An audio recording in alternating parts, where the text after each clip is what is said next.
किसी राज्य में गुड़ी नहीं उभारते, अन्य किसी राज्य में, क्या हिंदू धर्म सिर्फ महाराष्ट्र में है? कभी शुभ कार्य में मैंने आज तक कड़ीलिंब का पत्ता नहीं देखा, पर गुड़ी पाड़वा सिर्फ महाराष्ट्र में क्यों मनाते हैं, ये सवाल कभी आपने आप से पूछा है? शुभ कार्य में मैंने कभी कड़ीलिंब का पाला नहीं देखा। अशुभ कार्य में हमेशा मैयत पे कड़ीलिंब का पाला चढ़ाते हैं, ये बात मैंने देखी है। देश धर्म पर मिटने वाला शेर शिवा का छावा था, महापराक्रमी महाप्रतापी एक ही शंभू राजा था। उनकी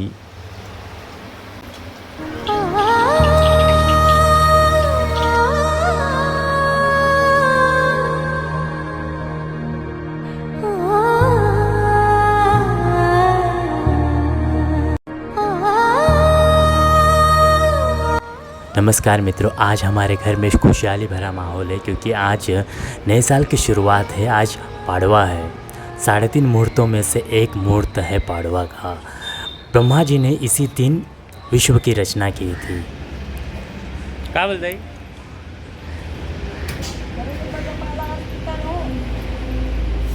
हमेशा मेरे मन में सवाल रहता है कि गुड़ी पाड़वा मनाते हैं क्यों?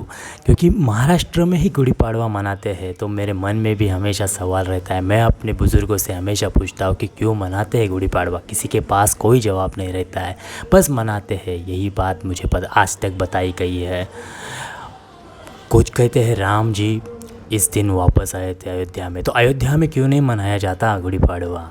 ना ही यूपी में, उत्तर प्रदेश में मनाया जाता है, ना ही मध्य प्रदेश में। ये प्रथा हमारे यहाँ पे चलती आ रही है, पर क्यों आ रही है किसी को नहीं पता। बस कहते हैं हमारे यहाँ पे कि करो, तो इसीलिए हम करते हैं, पर किसी के पास कोई उत्तर नहीं है, किसी के पास कोई जवाब नहीं है। राम जी तो दशहरा के दिन विजय प्राप्त किए थे और दिवाली के समय में अयोध्या में वापस आए थे। आज तक ये बनी प्रथा गुड़ी पाड़वा जो उल्टा कलश देती है, मेरे मन में हमेशा सवाल करती है कि उल्टा कलश हमेशा अशुभ ही रहेगा ना? कि क्या है ये सवाल, क्यों है ये सवाल मेरे मन में? बस ये परंपरा चलती आ रही है और हम इसे निभा रहे हैं, बस यही चल रहा है आज तक।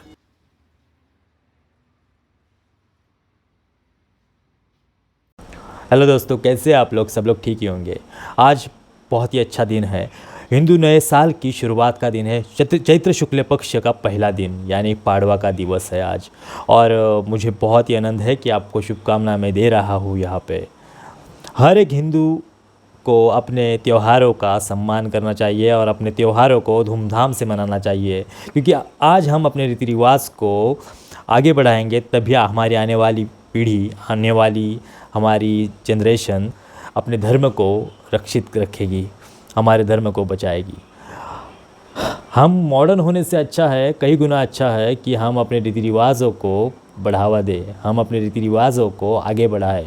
ये बहुत ही महत्वपूर्ण है कि हम हमारे धर्म की रक्षा करें।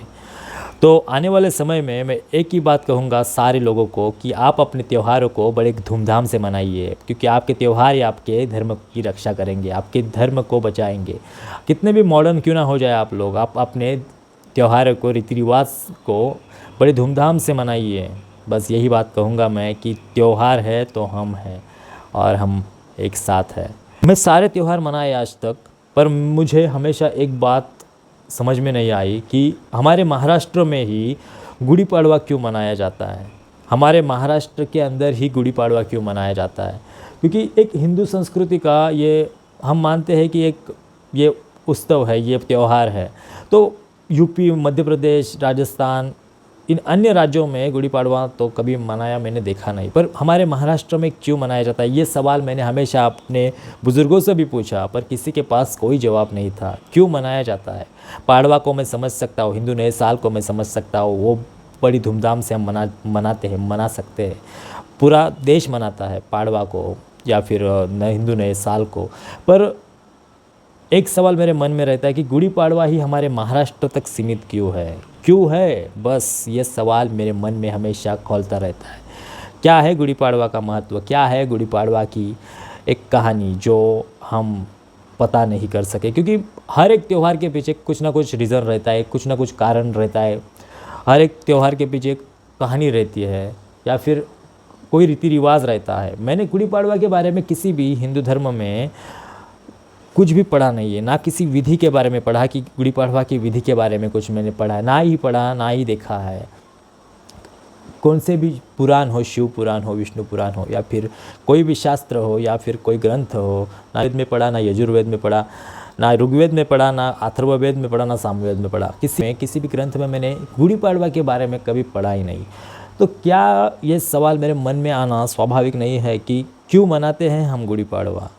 पाड़वा तो एक 3.5 त्यौहार मुहूर्तों में से एक है। 3.5 मुहूर्त तो मैं जानता हूँ कि पाड़वा जो नए साल में हम मनाते हैं, फिर अक्षय तृतीया, फिर आता है दशहरा और फिर आती है बलि प्रतिपदा।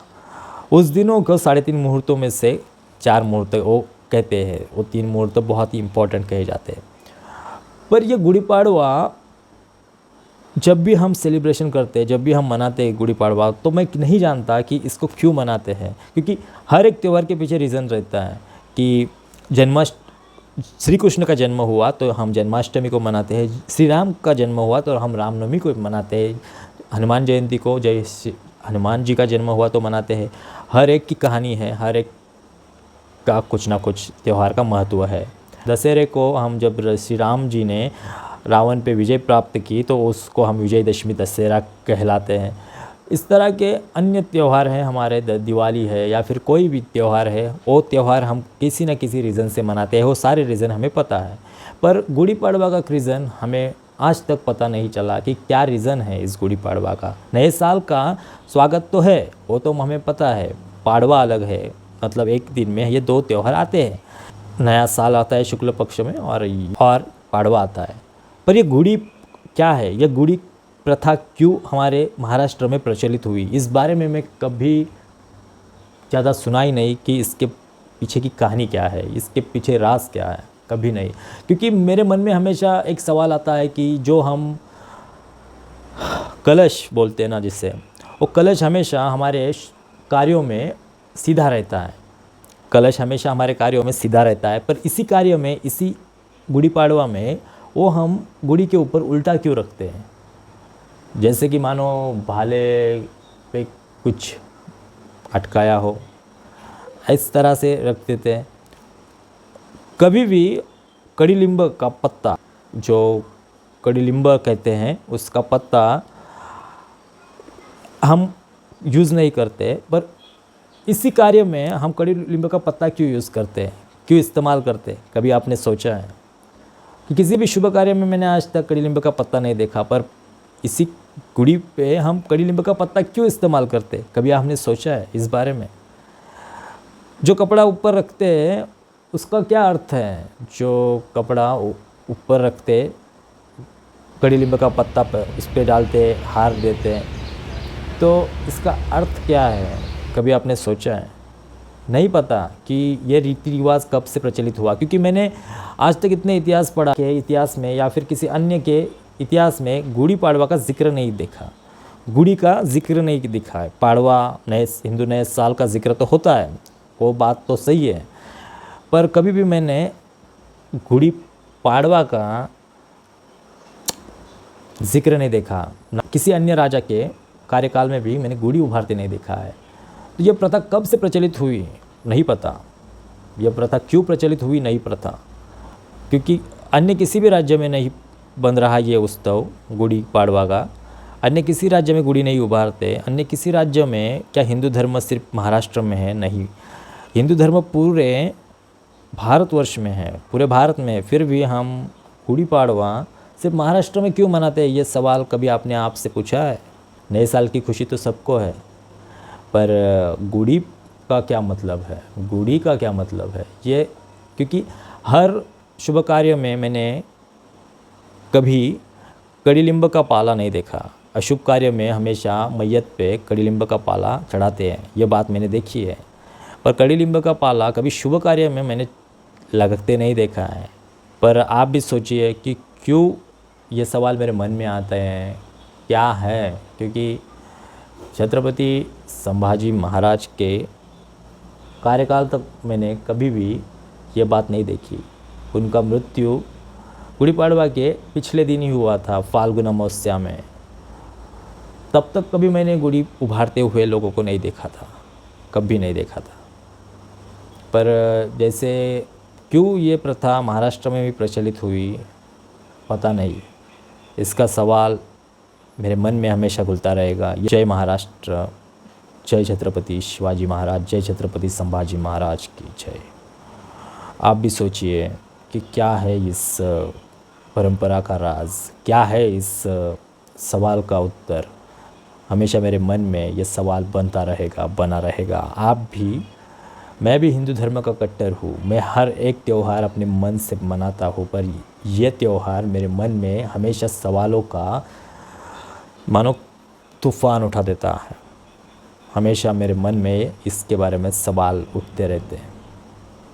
हमेशा गुड़ी पाड़वा मनाते वक्त मेरे मन में हमेशा दुख भी रहता है कि हमारे रायगढ़ के छत्रपति संभाजी महाराज, छत्रपति शिवाजी महाराज के बेटे छत्रपति संभाजी महाराज का पिछले ही दिन फाल्गुन अमावस्या को मृत्यु भी हुआ था। सन 1689 की बात होगी। तो उस समय उन्हें बेरहमी से मारा गया। उनके धड़ को अलग करके उनके सर को भाले से लटका के उन्हें पुणे में मारा गया। ये देश धर्म पर मिटने वाला शेर शिवा का छावा था। महापराक्रमी महाप्रतापी एक ही शंभू राजा था। उनकी धर्म पर मर मिटने की वो बात हमारे मन में हमेशा रहेगी। ये प्रथा गुड़ी पाड़वा किसने प्रचलित की हमें आज तक पता नहीं चला, पर इसका महत्व क्या है, इसकी परंपरा क्या है, इसकी विधि क्या है, आज तक हमें कभी पता नहीं चला है। इस बात को आप भी सोचिए कि क्या मैं गलत कह रहा हूँ कि इस गुड़ी पाड़वा का महत्व क्या है, इस गुड़ी पाड़वा का, इस गुड़ी का अर्थ क्या है, इस गुड़ी किसने ये परंपरा शुरू की कि क्या है, किसी बुज़ुर्ग को मालूम है इसके बारे में? सिर्फ हम मना रहे हैं, बस मना रहे हैं। सच में कोई भी मुझे उत्तर दे कि ये गुड़ी क्यों उभारते हैं, क्यों खड़ी करते हैं, क्या अर्थ है इसका, सरल सरल अर्थ क्या है? कभी ये बात हमने सोची है? सिर्फ हम त्यौहार को मना रहे हैं, इस त्यौहार को सिर्फ हम मना रहे हैं, ना ही किसी को मालूम है, ना ही किसी को कुछ पता है। किसने रिवाज शुरू किया नहीं पता है हमें। बस और हज़ारों साल गुजरेंगे, अगर हमने सवाल का जवाब नहीं ढूंढा तो आने वाली पीढ़ी हमसे पूछेगी कि क्यों हम गुड़ी उभारते, नहीं पता होगा हमें क्यों उभारते। जय छत्रपति संभाजी महाराज की जय। फिर आप सभी को इस नए साल की शुभकामनाएं और उस गुड़ी पाड़वा की भी शुभकामनाएं। शिवाजी महाराज की जय।